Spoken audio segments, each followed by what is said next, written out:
உம்மிடம் எங்கள் நெருக்கடியான நிலையை ஒப்புக் கொடுக்கிறோம். உம்மை நம்பி இருக்கிறோம். எங்களுக்கான வழியை திறங்கப்பா.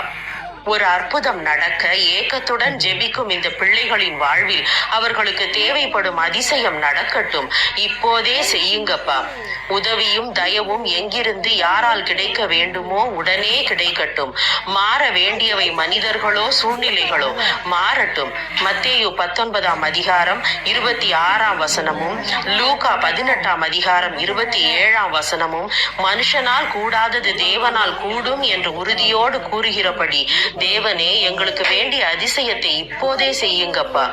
எங்களை வழி நடத்தும் உம் பரிசுத்த ஆவி என்ன செய்ய வேண்டும் என்ன செய்யக்கூடாது என்பதை இவர்களுக்கு உணர்த்தட்டும். எங்கள் தவறான செயல்களோ முடிவுகளோ எங்களை இந்த நிலையில் கொண்டு வந்திருக்குமானால் அதை மன்னித்து திருத்தி மீண்டும் செய்யாமல் இருக்கும் ஞானத்தை கொடுங்க. 2 நாளாகமம் 14ஆம் அதிகாரம் 11ஆம் வசனம், பலம் உள்ளவனுக்காகிலும் பலனற்றவனுக்காகிலும் உதவி செய்கிறது உமக்கு லேசான காரியம் என்கிறது.